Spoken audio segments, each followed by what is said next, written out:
Hello again, how are you doing? Hope everyone is doing well.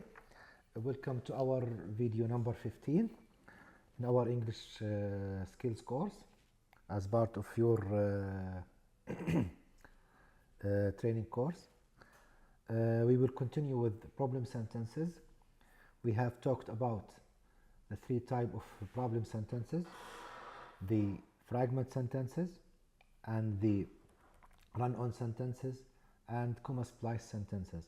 And we said that fragment sentences that are sentences that lack a verb or a subject, doesn't have a verb or subject. Run-on sentences, they lack punctuation, and comma splice, they have extra punctuation or the wrong punctuation. And we talked about fragments, type of fragments. We talked about fragments with no subject and how to correct it. Fragments with no verb and how to correct it, and fragments that has an incomplete verb and how to correct it, and independent or dependent clauses that are not correct and start with a subordinate conjunction like if, when, while, etc., and how to correct them by switching their place with the independent clause. Now we will move to talk about run-on sentences, okay? Look at this example. Tina has been taking the bus to work. Her car is totaled. Again, Tina has been taking the bus to work. Her car is totaled. If you look at this sentence, you will realize the importance of punctuation, because you have many information and these information are not arranged, because I have taken the bus, I have work, I have car, I have totaled, okay? So what is with what? What follows what? If I told you, or if I asked you, when you read this sentence, can you read it like one shot, fast, and tell me what does it mean? No way. Notice me, please. Tina has been taking the bus to work, her car is totaled. So here I have two different ideas, two different concepts, but still I cannot tell what this sentence wants. Okay. Now if we try to divide it, break it, okay? Whenever you have a sentence like this, a long sentence with no punctuation, and if there is no punctuation, this is what? Exactly, a run-on sentence, a run-on sentence. So I break it to 2 or 3 parts. So I start to think about this sentence. Tina has been taking the bus to work. Okay, this is the first part. Tina, the subject, has been taking the verb, the bus to work, the object. So this is a part. Now the second part is her car is totaled. Okay, now this is the first independent clause, this is the second independent clause. Now if I want to correct them, how do I correct this type of sentences? I have more than one way. You can add punctuation, you can add subordinate conjunction, you can add coordinated conjunction, you can add full stops and transfer it to 2 sentences. Okay. For example, first of all, make the independent clause its own sentences. Okay? So, Tina has been taking the bus to work, and put a full stop, period, نقطة. So, this is the first sentence. Her car is totaled is the second sentence, and don't forget to change the H to a capital. Okay? So, the first way or the first method is to change this one long wrong sentence into 2 sentences. Okay? I add a full stop between the two sentences, change the small letter to capital letter, and now I have two complete sentences. The other way, place a semicolon where the clauses meet. What do you mean by this? Now, we said when we broke them down, we have Tina has been taking the bus to work and her car is totaled, right? So it stops at work and before her. So here, at the limit between them, at the edge between these two, at the gap between these two sentences, I put a semicolon, فاصلة منقوطة, okay? So it becomes Tina has been taking the bus to work, semicolon, her car is totaled. And we say the semicolon replaces comma and, okay? So this is another way to fix such sentences. Look at the note, please, at the bottom of the slide. Periods, full stops, and semicolon function almost identically. So, the two choices I gave you, or the two ways I gave you to fix this sentence are almost the same. Whether we put a comma, a full stop or a semicolon, okay? Both are strong enough punctuation marks to correct a run-on sentence with no extra words needed, okay? So, again, if I am faced with a run-on sentence, I can correct it using two ways. The first way, split it to two sentences. Put them apart, add a full stop. That's it. This is the first choice. So I change one long, wrong sentence to two complete, correct sentences. Or instead of putting a comma, a period, a full stop, I put a semicolon. Okay, and both ways are correct. Both ways are professional, as long as you end up with two correct or one correct sentence. Okay, so this is the one of the ways to fix a run-on sentence. Add the correct punctuation, whether it was a comma, a period or a semicolon. I don't know why commas keep coming to my tongue. Anyways, so this is how to fix a run-on sentence. So far we talked about two ways to fix a run-on sentence by adding a full stop or a semicolon. Now, the third way to fix sentence like this is by using a coordinating conjunction. Okay, for, and, nor, but, or, yet, or, so. And if you notice, I put the word fanboys for you, and this word fanboys is an acronym. What is an acronym? Acronym is a word that uses the first letter of certain words to make one word, to make it easier for you to realize the word. Okay, in Arabic we call it like اختصار. Okay, like when I say the word for example Mac for McDonald's. Okay, so this is an acronym. Now, fanboys is an abbreviation, اختصار, for, and, nor, but, or, yet, and so. So in case you forgot the coordinating conjunction, remember the word fanboys and say, okay, fan, F for, A for and, N for nor, B for but, O for or, Y for yet, and the S for so. Okay? So, in order to fix the sentence we have talked about, Tina has been taking the bus to work, her car is totaled, we use one of these coordinating conjunction. Here, look how I fixed it for you. We added a comma after the first part, then we added the word for. And some of you will say, okay, for means إلى or li. But here, in this context, في هذا المكان, في هذا النص, for means because.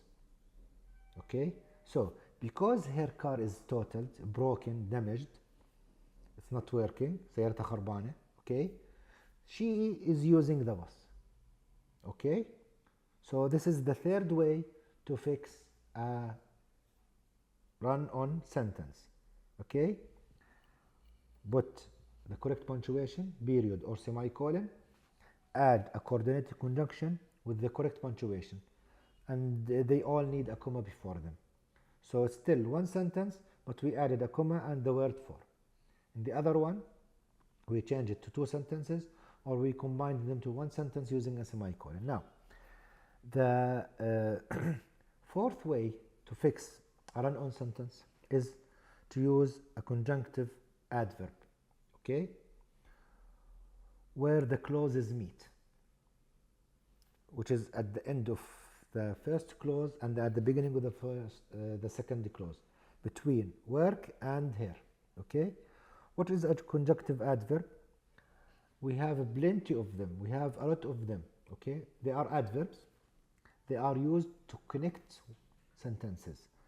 For example, furthermore, in addition, likewise, moreover, however, instead, nevertheless, nonetheless, on the other hand, thus, therefore, in fact, indeed, consequently, finally, also, hence, incidentally, meanwhile, next, otherwise, still, then. So you see all of these words that I have just read for you are called conjunctive adverb. They are adverbs, ظروف الربط. Okay, so they link sentences together. Okay, so if you look at this sentence, it means because her car is damaged, she took the bus. So I need a word out of these words to mean for this reason. And the best word to describe this situation is therefore. Okay, because therefore in Arabic it means لذلك السبب. So because her car is damaged, is total, she has been taking the bus. Now look at the corrected sentences. Tina's car is totaled, semicolon, therefore, comma, she has been taking the bus to work. And of course, this is one way of fixing a run-on sentence. One of the other, like 4 ways so far. Look at the notes here. The conjunctive adverb is used in between the two independent clauses. So if we use any of these words to fix a run-on sentence, it is sandwiched. What do we mean by sandwiched here? It's like put in between, يعني محصورة, okay? The same idea of a sandwich, because a sandwich you have two pieces of bread and you put, for example, the burger or the cheese inside them, right? So we call sandwich. So the conjunctive adverb comes in the middle between the two sentences and it's preceded by a semicolon and followed by a comma.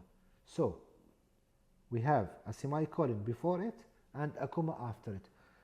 Whenever you choose or whatever you choose from these words, you do the same. Okay, so it's instead of a dot or a full stop or a semicolon or one of the coordinated conjunctions. So these are 4 ways so far to fix a run-on sentence. Okay, so do you think we are done? Or these are the only 4 ways we can use to fix a run-on sentence? Well, no, there is other ways. Look at point number 5. Transform the run-on into a complex sentence. Okay, by making one of the clauses dependent. So the 5th way is to change one of the clauses we already have, whether Tina car is totaled or she had been taking the bus to work, into a an independent clause.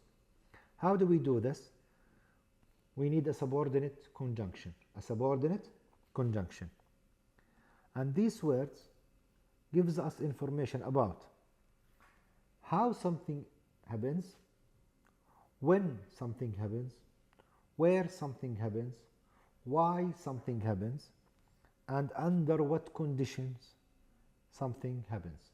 Again, so the subordinate conjunctions, they tell us how something happens, when something happens, how and when, where something happens, why something happens, and under what condition something happens.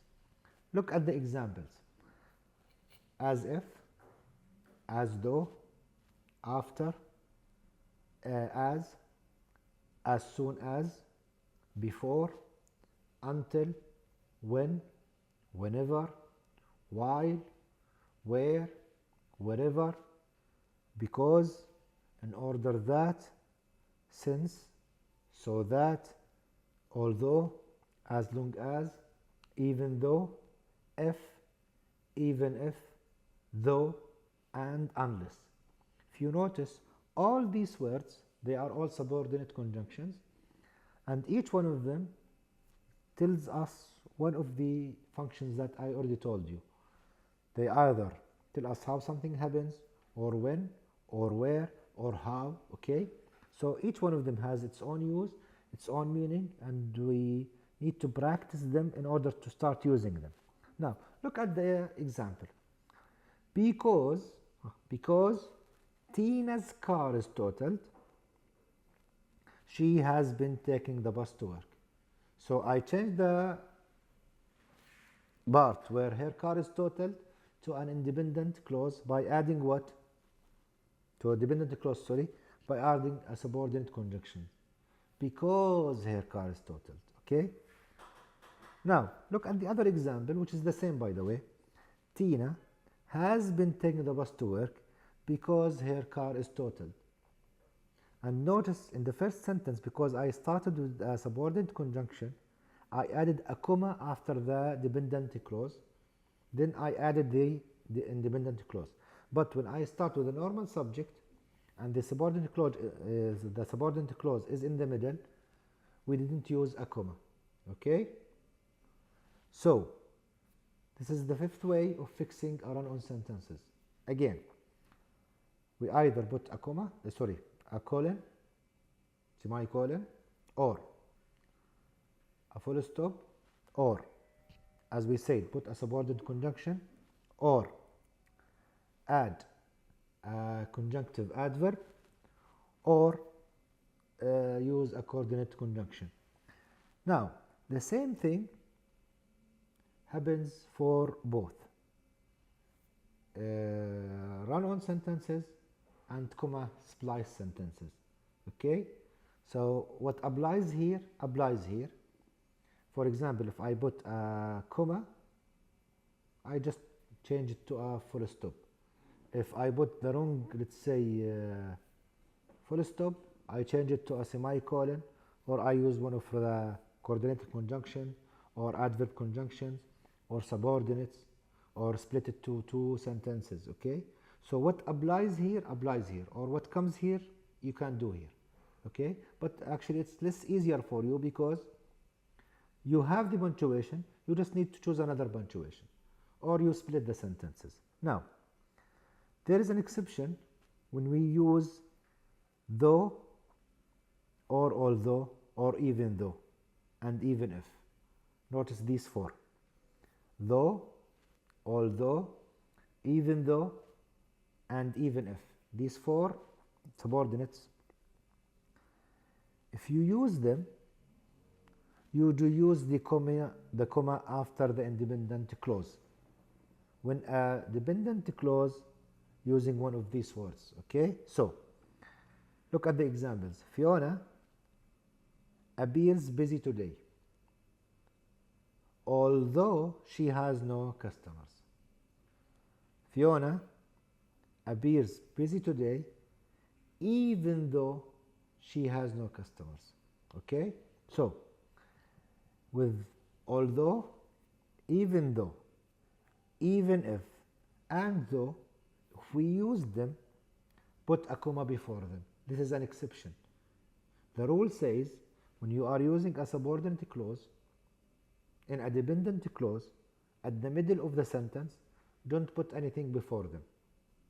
But with these four words, you have to put a comma before them. Okay? So keep this in mind, please. This will bring us to the end of lesson 15, sorry. I advise you to rewatch it, work on it. It's kind of a heavy lesson. Maybe it's new to you, or some of it is new to you. Maybe you are not familiar with some of the terms that we mentioned, like the run-on, fragments, or comma splice. Actually, you need to revise both lessons very well.